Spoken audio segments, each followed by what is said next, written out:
Hello friends, આપણી YouTube channel game changing સાયકોલોજીમાં આપ સૌનું હાર્દિક સ્વાગત છે. આજના વિડીયોમાં આપણે આવનારી જે ફિલ્ડ ઓફિસરની પરીક્ષા છે તે ઉપરાંત જે વિદ્યાર્થીઓનું મનોવિજ્ઞાન છે એવા વિદ્યાર્થીઓ માટે જીસેટ અને નેટની પરીક્ષા માટે આ ટોપિક અગત્યનો સાબિત થશે. એ ઉપરાંત આવનારી ટેટ અને ટાટની પરીક્ષા અને પીએચડીની એન્ટ્રન્સ જેવી પરીક્ષાઓમાં મનોવિજ્ઞાનના જે વારંવાર પૂછાતા ટોપિક છે તો એની ચર્ચા કરીશું. આ વિડીયો નંબર 9 છે, એટલે અગાઉના વિડીયો ન જોયા હોય તો જોઈ લેવા વિનંતી.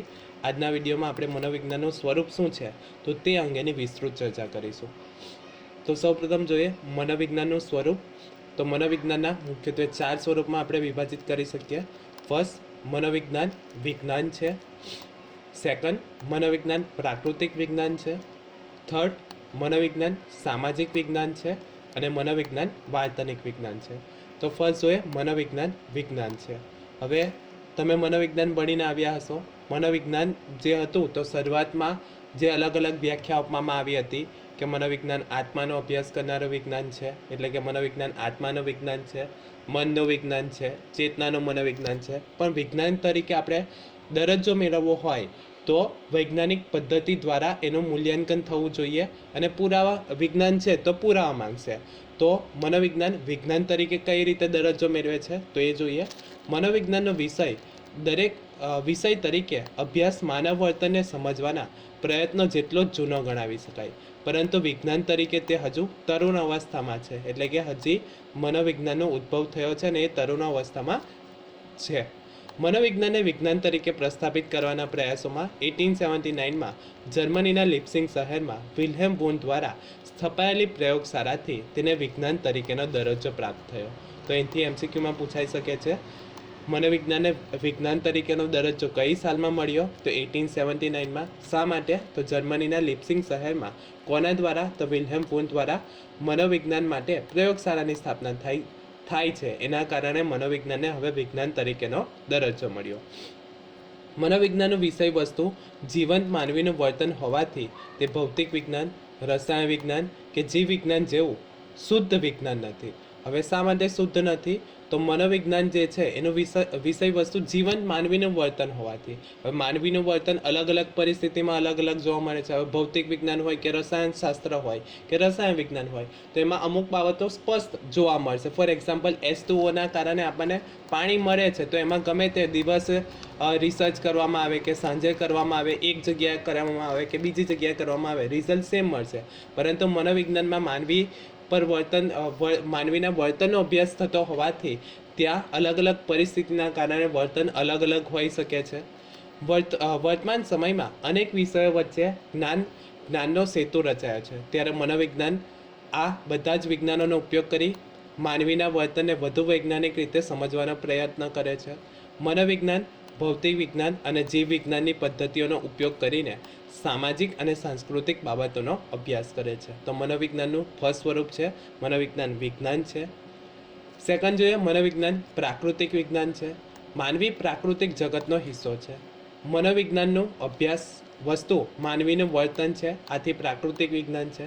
મનોવિજ્ઞાન વર્તનનો અભ્યાસ કરવા માટે અન્ય પ્રાકૃતિક વિજ્ઞાનોનો જે અભ્યાસ પદ્ધતિઓનો ઉપયોગ કરે છે તે જ અભ્યાસ પદ્ધતિનો ઉપયોગ મનોવિજ્ઞાન પણ કરે છે. આથી મનોવિજ્ઞાન પ્રાકૃતિક વિજ્ઞાન છે. ત્યાર પછી મનોવિજ્ઞાન સામાજિક વિજ્ઞાન છે. હવે વ્યક્તિ જે છે સમાજમાં રહે છે, એના કારણે વ્યક્તિને સામાજિક પ્રાણી તરીકે ઓળખવામાં આવે છે. સમાજના લોકો સાથે આંતરક્રિયા કરે છે, વિચારોનું આદાન પ્રદાન કરે છે. એના કારણે સમાજની અસર પણ વ્યક્તિના વર્તન ઉપર થાય છે. તો મનોવિજ્ઞાન સામાજિક વિજ્ઞાન છે. મનોવિજ્ઞાન માનવીના વર્તનનો અભ્યાસ કરતી વખતે તેના સામાજિક અને સાંસ્કૃતિક સંદર્ભને ધ્યાનમાં રાખે છે કે વ્યક્તિ અમુક પ્રકારનું વર્તન કરે છે તો શા માટે કરે છે, સમાજના નીતિ નિયમોને ધ્યાનમાં રાખીને વ્યક્તિ વર્તન કરે છે તો એની અસર પણ વ્યક્તિના વર્તન ઉપર થાય છે. આથી મનોવિજ્ઞાન સામાજિક વિજ્ઞાન છે. મનોવિજ્ઞાન માનવીમાં રહેલા સામાજિક પાસાઓને સ્પર્શતું હોવાથી મનોવિજ્ઞાન સામાજિક વિજ્ઞાન છે. ફોર્થ છે મનોવિજ્ઞાન વાર્તનિક વિજ્ઞાન છે. જે વિજ્ઞાન માનવી અને પ્રાણીઓના વર્તનનો અભ્યાસ કરે છે તે વાર્તનિક વિજ્ઞાન કહે છે. એ રીતે મનોવિજ્ઞાન વાર્તનિક વિજ્ઞાન પણ છે. સીધી મોર્ગનના શબ્દમાં મનોવિજ્ઞાન એવું વાર્તનિક વિજ્ઞાન છે જેમાં ભૌતિકશાસ્ત્ર જેવા પ્રાકૃતિક વિજ્ઞાનો અને સમાજશાસ્ત્ર, નૃવંશશાસ્ત્ર જેવા સામાજિક વિજ્ઞાનોમાં જ્ઞાનનો સમન્વય કરવામાં આવે છે. તો મનોવિજ્ઞાન વાર્તનિક વિજ્ઞાન છે. તો મનોવિજ્ઞાનના ચાર સ્વરૂપ છે. ફર્સ્ટ મનોવિજ્ઞાન વિજ્ઞાન છે, મનોવિજ્ઞાન પ્રાકૃતિક વિજ્ઞાન છે, મનોવિજ્ઞાન સામાજિક વિજ્ઞાન છે અને મનોવિજ્ઞાન વાર્તનિક વિજ્ઞાન છે.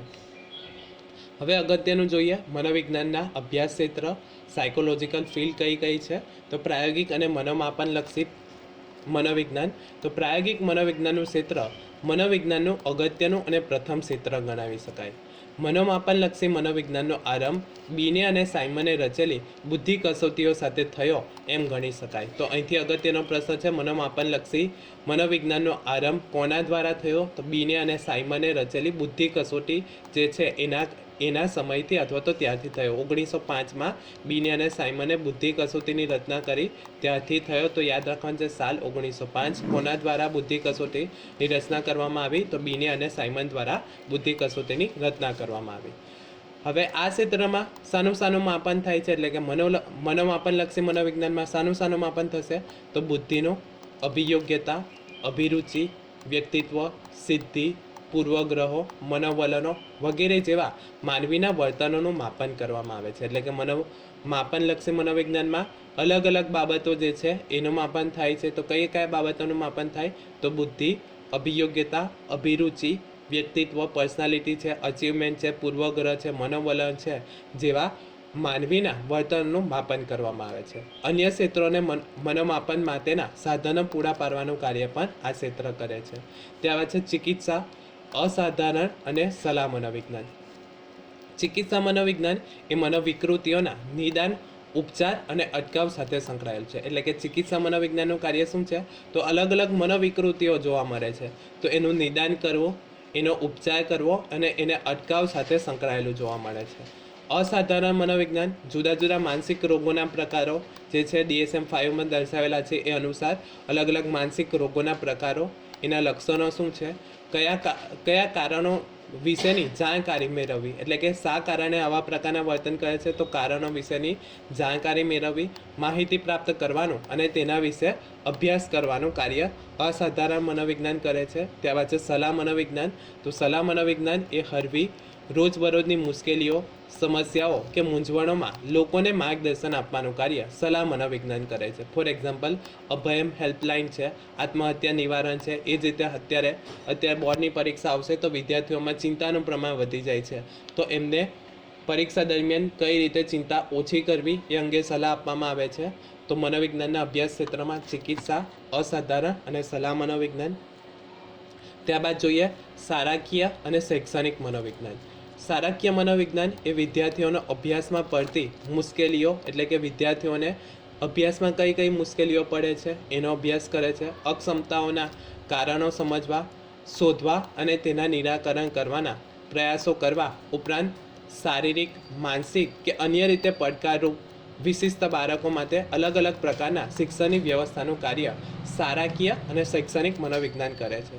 શૈક્ષણિક મનોવિજ્ઞાનમાં શાળાકીય વાતાવરણ, બાળકોના વૃદ્ધિ વિકાસના સંદર્ભમાં શિક્ષણનું આયોજન કરવાનું કાર્ય આ શાખામાં કરવામાં આવે છે. એટલે કે શૈક્ષણિક મનોવિજ્ઞાનમાં જે અભ્યાસક્રમ બનાવવામાં આવે છે તો વિદ્યાર્થીની માનસિક અને શારીરિક પરિપક્વતાને ધ્યાનમાં રાખીને અભ્યાસક્રમોનું આયોજન કરવામાં આવે છે. એ જ રીતે તે તાસના સમય જે છે, પીરિયડ જે હોય છે તો એનો સમયગાળો કેટલો રાખવો એને પણ ધ્યાનમાં રાખવામાં આવે છે. તો એનું કામ કોનું છે? તો શૈક્ષણિક મનોવિજ્ઞાનનું છે. ઉપરાંત શિક્ષણને અસરકારક બનાવવા યોગ્ય પદ્ધતિઓ દ્વારા બાળકના ચારિત્ર અને વ્યક્તિત્વનો સંતુલિત સર્વાંગી વિકાસ કરવામાં મદદ કરવાનું કાર્ય પણ શાળાકીય અને શૈક્ષણિક મનોવિજ્ઞાનનું છે. એટલે કે કઈ પદ્ધતિ દ્વારા વિદ્યાર્થીઓને અસરકારક રીતે સમજાવી શકાય તો એનો પણ અભ્યાસ શાળાકીય અને શૈક્ષણિક મનોવિજ્ઞાનમાં કરવામાં આવે છે. ત્યારબાદ જોઈએ સંગઠનલક્ષી મનોવિજ્ઞાન, માનવ સંસાધન વિકાસ અને વ્યવસ્થાપન.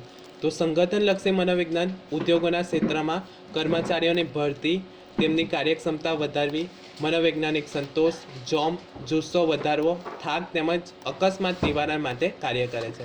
એટલે કે જે ઉદ્યોગમાં કર્મચારી સંકળાયેલા છે તો એ કર્મચારીની ભરતી કઈ રીતે કરવી, કઈ કઈ બાબતોને ધ્યાનમાં રાખીને કર્મચારીની ભરતી કરવી, તેમની કાર્યક્ષમતા કઈ રીતે વધારવી જેથી ઉત્પાદન વધારી શકાય, મનોવૈજ્ઞાનિક સંતોષ જે કર્મચારી કાર્ય કરે છે તો એમાંથી એમને સંતોષ કઈ રીતે વધારી શકાય, જોમ જુસ્સો કઈ રીતે વધારી શકાય, એ ઉપરાંત થાક નિવારણ માટે અને અકસ્માત નિવારણ માટે કયા કયા પગલાં લઈ શકાય તો એનો અભ્યાસ પણ કરવામાં આવે છે. કર્મચારીની પસંદગી અને નિમણૂકમાં યોગ્ય વ્યક્તિની પસંદગી અને તેની ક્ષમતા પ્રમાણેના કાર્યની ફાળવણી મહત્ત્વની બાબત છે, જેથી જે ઉદ્યોગો છે તો એમાં ઉત્પાદન પણ વધી શકે અને કર્મચારી પણ યોગ્ય રીતે કાર્ય કરી શકે. કર્મચારીઓના વ્યક્તિત્વના ઘટકો, તેના વલણો, તેઓ અભિયોગ્યતા, અભિરુચિ, અણગમાની કાર્યક્ષમતાને અસર કરે છે. એટલે કે કર્મચારીના જે વ્યક્તિત્વના ઘટકો જે છે, વલણો છે, એના ટેવ છે, અભિયોગ્યતા, અભિરુચિ જે છે, અણગમા કાર્યની અસર પણ એની કાર્યક્ષમતા પર થાય. ફોર એક્ઝામ્પલ, કર્મચારીને ગમતા કાર્ય ન આપવામાં આવે અને અણગમા કાર્ય આપવામાં આવે તો એનું ઉત્પાદન ઘટી જશે, થાકનું પ્રમાણ પણ વધશે, અકસ્માતનું પ્રમાણ પણ વધી શકે છે. તો એને ધ્યાનમાં રાખીને કર્મચારીની પસંદગી થવી જોઈએ. તે જ પ્રમાણે કાર્યના સ્થળનું ભૌતિક અને મનોવૈજ્ઞાનિક વાતાવરણ પણ અસર કરે છે કે કાર્ય સ્થળે જ્યાં કર્મચારી કાર્ય કરતો હોય તો એ સ્થળનું વાતાવરણ કેવું છે, એના સહકર્મચારીઓ સાથેનું સંબંધો કેવા છે તો એ પણ અસર કરે છે. માનવ સંસાધન વિકાસ HRD ના ક્ષેત્રમાં કાર્યરત નિષ્ણાતો ભરતી, તાલીમ વગેરે બાબતોમાં કાર્ય કરે છે.